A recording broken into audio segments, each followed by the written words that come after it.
maybe you can maybe give yourself an introduction, and then you also traveled here as well, so thank you for that. And then we'll go into the idea behind this film. Yeah, thank you. Hi guys, I'm Carlos Mats. I'm the writer and director of Vaenquish, and yeah, I wanted to confuse you. No, well, yeah, the idea of the film was, you know, it's one of those things that they're on your New Year resolution lists every year. You know, like I'm gonna create a film, and you have that hunger. You know, that every time that a new year comes by and you see that same item in your you know list, is like, oh, okay, here we go again.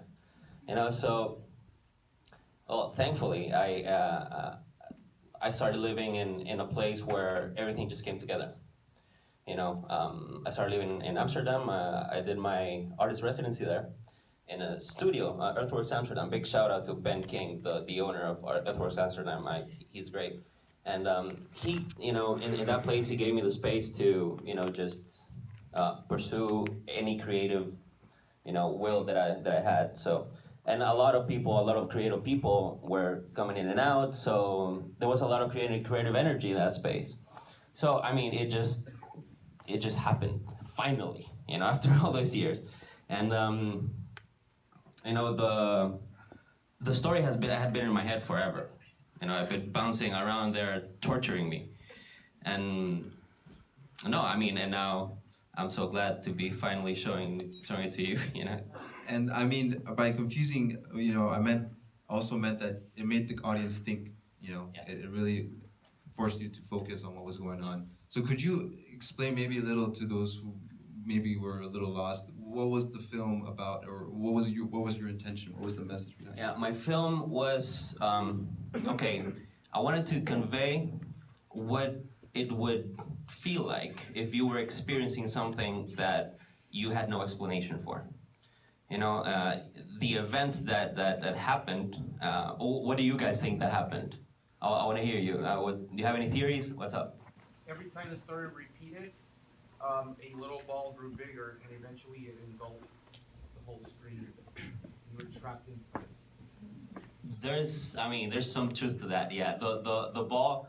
I'm gonna spoil it for you guys. It's a time machine, right? You knew it, right? Yeah. It's a time machine. So the event that happened was the very first time that this machine worked.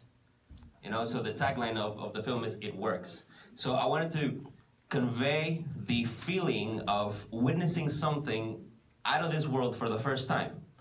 You know, like, well, how would you feel? How would you react? And that feeling of a little bit of dread. It's a floating ball in the middle of nowhere. Only you can see it. You know, so. That's kind of the idea behind the film. Did their clothes change in the when he goes back, like when they switch time? No. They're the same. I thought I noticed that. Yeah. And we were talking about before that you personally as a filmmaker, one of the inspirations for your films was Inception. And so that kind of idea of kind of testing the limits of what we think about, you know, certain technology or the future. Could you talk about a little bit of just what is the future implemented in your film, or is there something that pertains to that type of topic or genre? Well, it is true that Inception is one of my favorite films, but the idea of the film came way before. Actually, the filmmaker that really inspired me and I look up to so much is this super indie guy called Shane Carruth. Have any of you heard about Shane Carruth? Nobody. Yeah, I think only him and his mom knows who he is. And he's only made 2 films, and they're both beautiful. I mean, he directed, produced, acted, made the music. I mean, it's him. So he inspired me a lot, and his first film was Primer. That's the name. And when I saw the film, I'm like, that's exactly what I want. I mean, that's exactly what I want to be, what I want to do.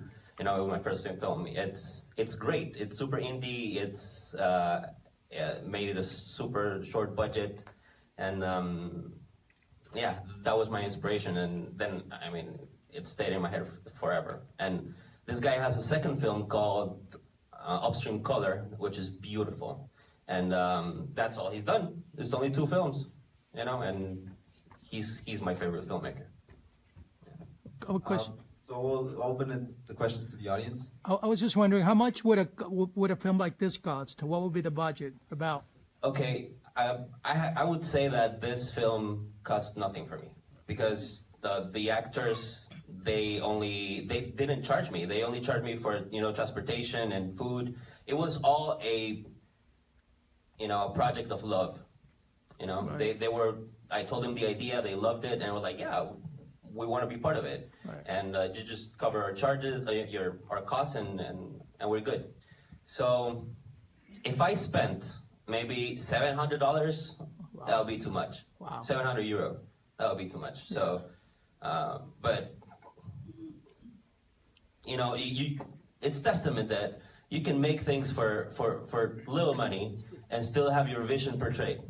It's when people believe in the story and the project, and I'm so glad. And big shout out to Daniel and to Rob that they were fantastic. I mean, they just like Daniel is the young guy. He's drum instructor in the studio that I lived in, so that's where I knew him from. And then Rob, I was looking for an older actor, and at first we had two different actors that were going to play, but that didn't happen. And then I asked a friend of mine in the Netherlands because I knew that her father worked in theater. So I asked her, hey, could you ask your father if he can help out with my super indie film? She was like, yeah, but I think I asked for her aunt, for her uncle.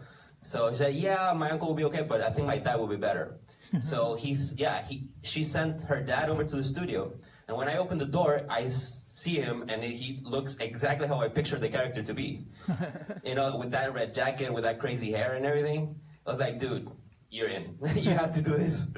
So, no, they did it out of love, and I did it out of love, and they recognized that, and I'm so grateful to them, my Thank friends. you. Yeah, Thank you. thank you.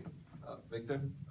Hey, so as a fellow Central American and a freaking science nerd, Yeah, me too. yeah, thank you. Yeah. I've been wanting to see a lot of Central American futurism, Central American science fiction. So thank you, actually. Thank you, bud. Technical question though. Yeah. So are they now somehow trapped in a temporal loop or some temporal paradox because of that? No. The loop it only happens once, and that's the one time that you see. When they get out of the loop, they continue as their normal selves. Yeah. First, what does Vaenquish mean? And to you, I guess, it's not a very generic name. And second, what made you, confuse the audience in terms of, we were kind of sharing, with the point of the movie with my wife. She thought it was, kind of schizophrenia from a case from the Like he was crazy? person. Yeah, well, yeah, like a case of schizophrenia where everything is normal, but only he sees something weird, right? That sphere, black spirit. And then I thought it was some type of, other issues, right, But the question is, what was the point of, creating such confusion where people don't have a chance to actually ask you when they see your film, will not be able to ask you in person as we do here today? So the question is, Why is it that is the message that you had, the story? Was there any moment that you thought I was going to confuse the audience, and then maybe was there a purpose to actually think about confusing the audience? No. Or- I think that I love films that do not hold your hand and explain everything that's going on. Spoon feeding the audience. I think it's not a nice technique, and I like it when when a film grabs you and forces you to pay attention. Like it makes you forget where you are, and you just want to know and find out what's going on. So I think that's what I did. I just showed the film from the perspective of these characters, and since they know exactly what's going on, there's no need to explain it. It's like they have a plan that's going, and they're experimenting this. So I showed it from the perspective of those two characters, and they know exactly what's going on. You have to piece together all the things, and yeah, there are a couple of key scenes that you have to internalize. You know, there are two scenes that you have to internalize, like to actually start getting it. But then after, just like what happened with you, you saw it the second time, and then you said, okay, I think I get it. Yeah. One last question we'll take. Right, what's the first question that you didn't answer about? Oh, sorry. Was it for The meaning of the name. Vaenquish? Okay, so I'm gonna get a little bit nerdy here for all the nerds. So Vaenquish is to, you know, eliminate, you know, vanquish something from existence or something, right? So relativity is basically, the theory of relativity is that there's no preferred frame of reference, right, for everything, you know? So what if we could choose our frame of reference and vanquish you from the one frame of reference that you are, right? So what would happen? You could travel in time. If we could actually choose the frame of reference that we need. If I want my frame of reference to be Alpha Centauri. Alpha Centauri is traveling, you know, zillions of miles an hour and way over there. So if I lock my frame of reference to another place in time, I could potentially travel in time.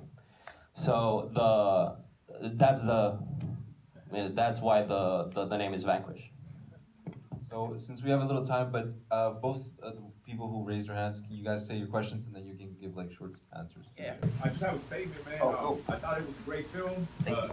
It keeps you in your seat from the beginning to the end. It's like intense. You know, exploring time in different dimensions, like a mind-boggling concept. And I think you'll find a large audience for that, man. Thank you, brother.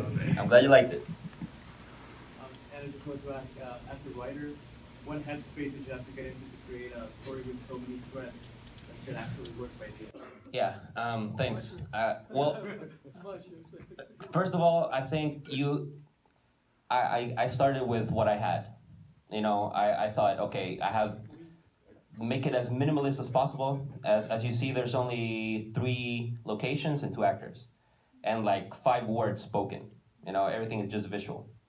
So, I just made, you know, a combination of all those elements. You know, I have 2 actors, I have this story I want to tell, I have these 3 locations. So I just thought, okay, actor A is gonna run from here to here, and then we go back to the same location, and I had to make a chart. You know, the story is a chart of in a timeline, what happens with one character, and then it goes back, and then starts again. So the headspace that I got myself in is just start with the things that I had, and what could be accomplished by combining those. Yeah. Thank you. And that I think we can just keep on going with the conversation about this film, and I think that's the power of film. So thank you for doing that, and thank you for being a part. Is there any last words you want to have to give to the audience? Yeah, thank you guys. I'm really glad that you liked it, and it's a true honor to be representing Honduras in Hollywood. Thank you. So thank you, Carlos.